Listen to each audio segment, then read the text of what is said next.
and the amount of DNA in the same mass of tissue.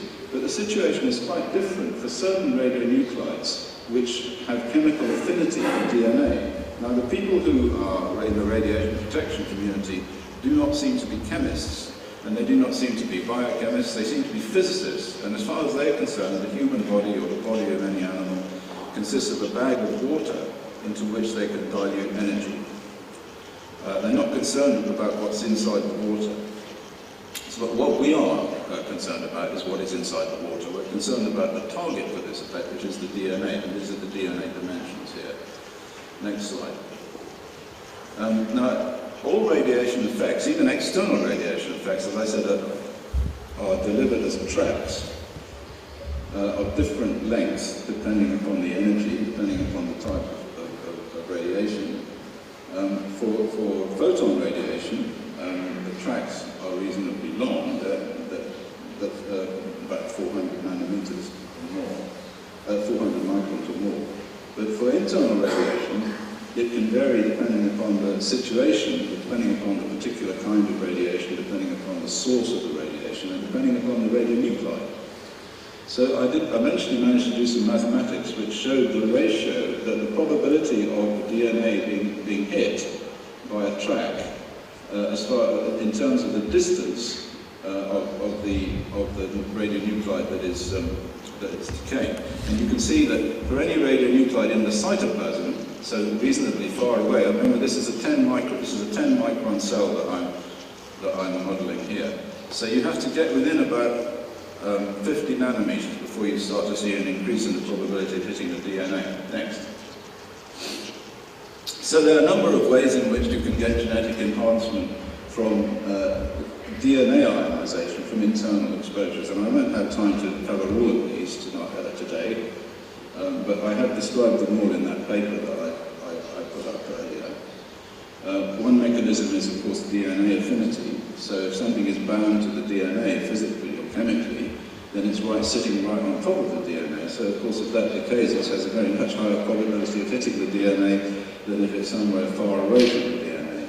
So in other words, if this is a radionuclide and it's sitting on my head and I'm the DNA, then it's going to have a much bigger probability of hitting me than if it's about 100 yards down the road, which is approximately the correct dimensional relationship. Then, of course, there's one that's absolutely never considered, which is transmutation. So in other words, if you have carbon-14, and there's an awful lot of carbon-14 comes out of these situations, and it's bound into the DNA, then of course when it decays it turns into nitrogen. So that's going to cause an effect on the DNA, absolutely 100%.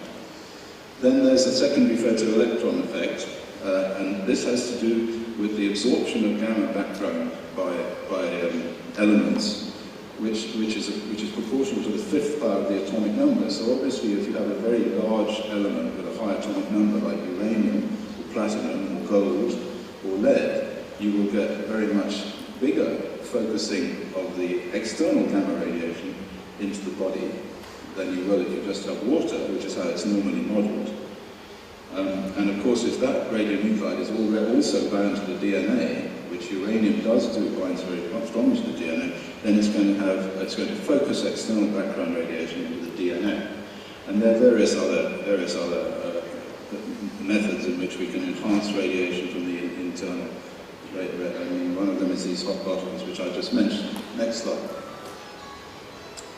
So here's I'm going to say a few words about transmutation, because it's something that has never really been considered in radiation protection, although it should have been. As I said, carbon-14 can be absorbed into a whole range of biological substances in the organism, changes suddenly into nitrogen. You've got tritium, which exchanges with all the hydrogens, and of course we're mainly composed of hydrogens. A lot of the chemistry in our body is a result of hydrogen exchanges. If that's tritium, it suddenly changes into helium, and it introduces an ionization, 100%. Then you have sulfur-35, you have iodine, and you have phosphorus-32. All of these are intrinsic and basic building blocks for the materials which life uses and has developed using over evolutionary timescales. And we have a whole new load of these things now, which are enhanced as a result of nuclear energy, as a result of accidents and nuclear explosions in the atmosphere. and these substances suddenly change into different substances.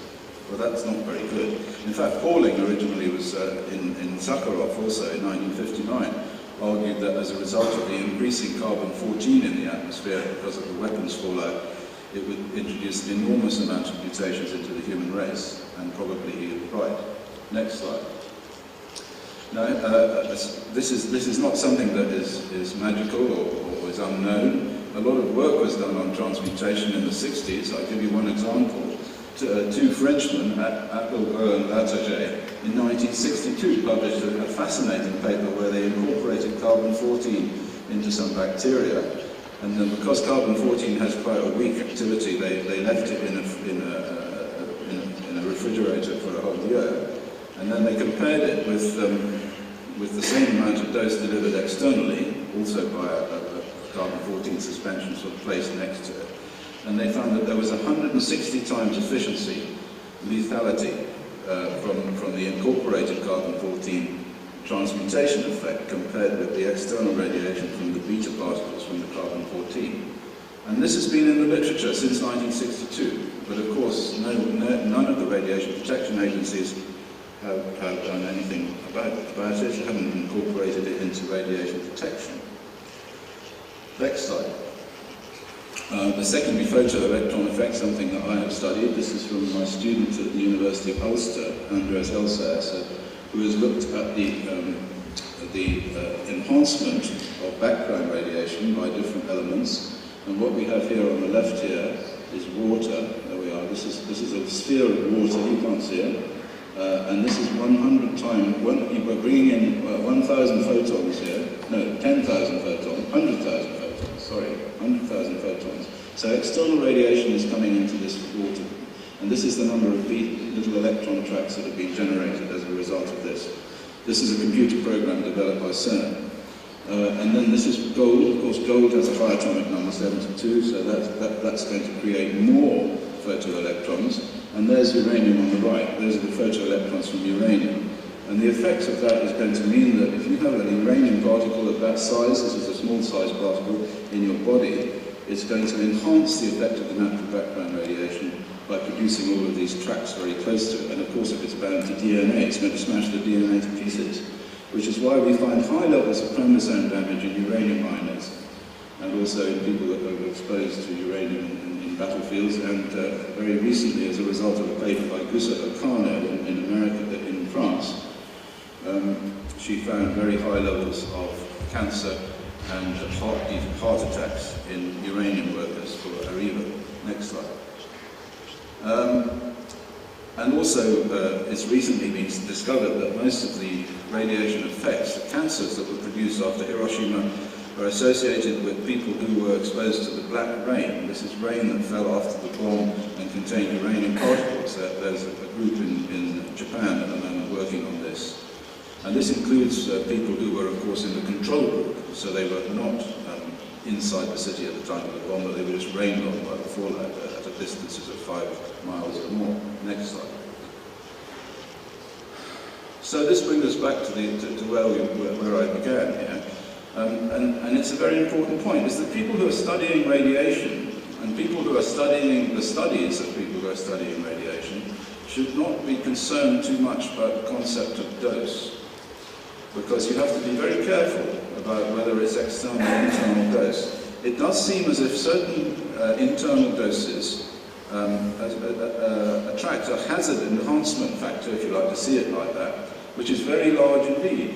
For example, if you take children who live near nuclear sites, and now there are many studies that show that they have leukemia excesses, you could not possibly say that those doses, and it was possible to calculate the doses, are going to be higher than about 100 nanosieverts, about a tenth of microsieverts, about a tenth of a millisievert maximum. Even the most polluted sites like Sellafield, not more than about 200 microsieverts, which is very much smaller than the natural background dose. So in order to account for those, you have to add a weighting factor to the internal exposures in order to explain them. And in fact, we have done this. So next slide.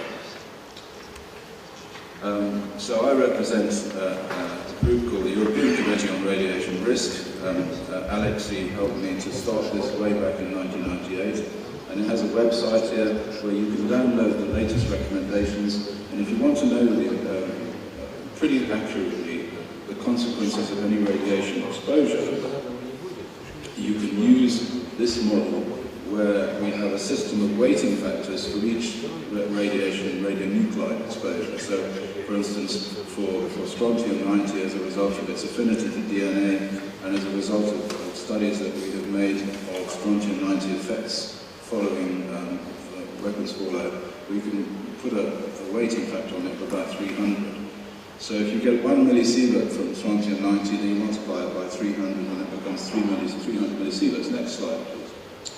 So I'd just like to finish off now by saying that the European Committee on Radiation Risk would not have existed without the involvement and support and enthusiasm of Professor Alexey Yablokov, my friend and colleague in this affair. And it has been extremely successful, this book, this study, and this model. And it's won several court cases, and I'm sure it will win a lot more. So if there's any way in which we are going to make the world a better place, it's by getting behind an independent group of scientists who study what's really going on, rather than just inventing a load of nonsense relating to the concept of absorbed dose. So thank you for inviting me here, and thank you for listening.